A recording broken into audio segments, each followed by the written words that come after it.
Hello दोस्तों, मैं आपका दोस्त और होस्ट अर्नव आज आपके लिए एक नई ऑडियो लेकर आया हूँ जिसके अंदर आप देखेंगे एक व्यूअर है मेरे जिन्होंने मुझे अप्रोच किया और उन्होंने अपनी आप बीती बताई कि किस तरह स्टैशफिन और साथ ही साथ और भी उन्होंने एक ऐप से लोन लिया था जो कि एम पॉकेट। और उन दोनों ने उसको इतना हैरेस कर दिया कि उसे अपना फ़ोन स्विच ऑफ करना पड़ गया।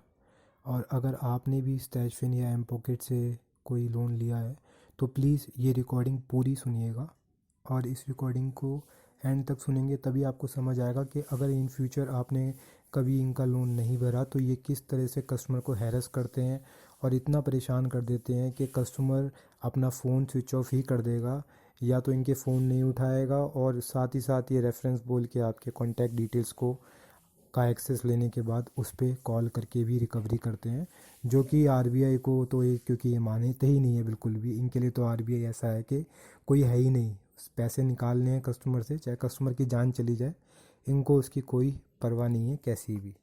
तो इस रिकॉर्डिंग को पूरा सुनेंगे तो आपको समझ में आएगा कि किस तरह हम इन ऐप से लीगली लड़ेंगे जो कि इलीगल रिकवरी करने की कोशिश करती है कस्टमर्स के साथ।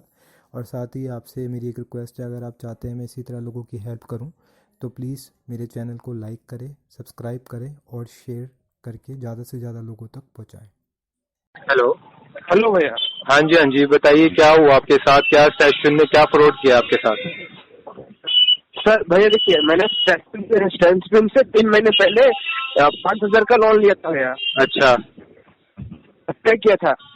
हाँ और अमाउंट मैंने भी फिर भी अप्लाई करके मैंने एक्सेप्ट नहीं किया था। फिर भी सिर्फ अप्लाई, नॉर्मल अप्लाई बोलते हैं ना, हाँ हाँ हाँ उतना ही किया था। वो अमाउंट ऑटोमेटिकली मुझे साइन कर दिया, पर मेरे बैंक अकाउंट में नहीं आया है वो अमाउंट। अच्छा। वो ओवरड्यू होकर चल रहा है। अच्छा। आज 3 महीने हो गया है, मेरा स्वीट फाइल हो गया है। अच्छा। मैंने मुझे डर लग रहा है कि कुछ पुलिस केस होगा, कोर्ट केस होगा। नहीं कुछ नहीं होगा। पहली बात तो ये आपके साथ एक तरीके से ये लोन है अपने फ्रॉड ही करा है। ठीक है, आप कह रहे हैं मैंने पैसा भी नहीं लिया है तब भी मेरे को ऐसे कर रहे हैं। और फिर कॉल आपको क्या क्या बोलते हैं कॉल करके? अमाउंट देखिए बोल रहे हैं पे करने के लिए, आपने लिया है, आपने अप्लाई किया है, तो मैंने अकाउंट में नहीं आया मैम, हमें कुछ पता नहीं है, आपके अकाउंट में चला गया है वो। अच्छा, और आपके पास पैसे ही नहीं आए हैं? हाँ सर। अच्छा, और 3 महीना हो गया इस बात को, फिर भी वो आपको परेशान कर रहे हैं? हाँ सर। और हैरेस कर रहे हैं? अभी 5-6 दिन भी नया नंबर ले गया। ये वाला नंबर जो है ना, नया नंबर है, वो नंबर को ऑफ कर दिया मैंने। अच्छा, नहीं तो आप घबराइए मत, सूट फाइल नहीं होगा। सूट फाइल का मतलब होता है या तो राइट ऑफ, या कंपनी आपके ऊपर राइट ऑफ के बाद केस कर सकती है। पर ये जो स्टैशफिन है ये खुद ही आरबीआई की गाइडलाइंस को मानती ही नहीं है। कस्टमर्स को 7 बजे के बाद कॉल करती है, ठीक है, कस्टमर्स को फेक नोटिस भेजती है। वो 3 महीने देखिए, आरबीआई के गाइडलाइन के हिसाब से हर मंथ 2% से 5% लगा सकते हैं ना लोन के ऊपर। पर ये लोग 3 महीने में ही 5,000 करोड़ 8-9 हजार हो गया मेरा। नहीं, मैं वही तो मैंने आपको बताया ना, ये तो आरबीआई की गाइडलाइन को मानते ही नहीं है। अब ये थोड़ा कि कंपनी अपनी मनमानी करेगी और कस्टमर पेमेंट करता फिरेगा उसकी, वो पैसा जो उसने यूज ही नहीं किया, तो आप उसकी टेंशन तो बिल्कुल भी मत लीजिए। ठीक है, अपना आराम से रहिए, आपको फोन भी ऑफ करने की कोई जरूरत नहीं है, क्योंकि आपने कोई गलत काम नहीं किया। गलत काम कंपनियां कर रही हैं ये लोन ऐप वाले, तो इनसे कोई घबराने की जरूरत नहीं है।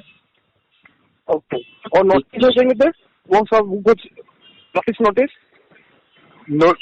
नोटिस वोटिस कुछ नहीं होता है, ये सब फेक नोटिस भेजते हैं। ओके सर, थैंक यू भैया। ठीक है ना, फेक नोटिस भेजते हैं, आपकी ईमेल पे भेजेंगे फेक नोटिस। आपका वीडियो में देखा कि रूपी रेड्डी का भी लोन कुछ ओवरड्यू चल रहा है आपका? नहीं, रूपी रेड्डी का नहीं चल रहा है। रूपी रेड्डी आपने नहीं लिया क्या? नहीं, कुछ नहीं लिया है। तो आप देखिए भैया, मैंने और एक बात पूछना था। एम पॉकेट जानते हो? हाँ, एम पॉकेट जानते हैं। देखिए, मैंने पहले से सब लोन लिया था एम पॉकेट का, हर बार टाइम पे किया हूँ। अभी जो मैंने 5,000 लिया है लोन, वो टाइम पे नहीं हो रहा है, क्योंकि वो मैं जहाँ पर जॉब वो ही बंद हो गया वो कंपनी। हाँ, तो मेरे पास अभी पैसा नहीं है। वो फोर्स कर रहे हैं पे करने के लिए, तो मैं क्या करूँ? आपको अगर वो फोर्स कर रहे हैं तो आप उनको बता दीजिए आपके पास पैसे नहीं है बिल्कुल भी, आप पे नहीं करते। मैंने बोल दिया, मैंने बोल दिया। वो बोल रहे हैं कि रेफरेंस पे कॉल करेंगे, मतलब वो कॉल लिस्ट को हैक करते हैं क्या? हाँ, कॉन्टेक्ट लिस्ट, जब हम कॉन्टेक्ट लिस्ट हैक करते हैं, कॉन्टेक्ट लिस्ट हैक कर देते हैं। हाँ, जब आप हमने ऐप डाउनलोड करते हैं। नंबर सुनिए, रेफरेंस कुछ नहीं होता, ये कॉन्टेक्ट लिस्ट को ही रेफरेंस बोलते हैं, ठीक है। इनको बोला जाता है कि रेफरेंस बोलो, रेफरेंस कुछ नहीं होता, कॉन्टेक्ट लिस्ट होती है इनके पास पूरी की पूरी। क्योंकि जब आप लोग कोई भी लोन ऐप से लोन लेते हैं तो आप उनको सारे एक्सेस दे देते हैं, आप हर चीज पे यस यस यस कर देते हैं, ये सोचे बिना कि उनके पास हमारी फोटोज का, हमारे कॉन्टेक्ट लिस्ट का, हमारे फोन में जो डेटा है उसका एक्सेस चला जाता है। क्योंकि जब भी हम में से कोई लोन लेता है तो ये सोच के तो लेता नहीं है कि मैं भरूंगा नहीं, सब यही सोच के लेते हैं कि हम भर देंगे पैसे। पर सिचुएशन किसके साथ क्या होगी किसी को नहीं पता ना, कल को क्या होगा और क्या नहीं होगा। तो इसीलिए ये उसी का फायदा उठा के ब्लैकमेलिंग का धंधा करते हैं। ओके भैया, तो ठीक है। अभी मैंने किया, हर वक्त पहले लिया टाइम पॉकेट का, वो टाइमली पेमेंट कर दिया हूँ। इस बार लेट किया तो वो सुन नहीं रहे हैं, सुन नहीं रहे हैं। किसी को मांग सकते करिए आपको। अगर भाई सुन नहीं रहे हैं, मैं नहीं करूंगा उनको तो प्रॉब्लम होगा? कुछ प्रॉब्लम नहीं होगा भाई, ये अनसिक्योर्ड लोन होते हैं। अगर आपके पास फंड्स है तो पे कर दीजिए, नहीं है भैया, नहीं है तो कोई बात नहीं, कोई कुछ नहीं कर सकता आपके साथ। आपका अगर जेन्युइन प्रॉब्लम है, आपके पैसे नहीं है तो वो डराएंगे धमकाएंगे, उनके डराने से डरिएगा मत। और अगर फिर भी अगर वो आपके कॉन्टैक्ट लिस्ट पे किसी को कॉल कर देते हैं तो आप खुद ही अपने पूरे कॉन्टैक्ट लिस्ट पे सबको मैसेज डाल दीजिए कि ऐसे ऐसे मेरे कॉन्टैक्ट डिटेल्स जो है किसी ने हैक कर लिए हैं, ठीक है।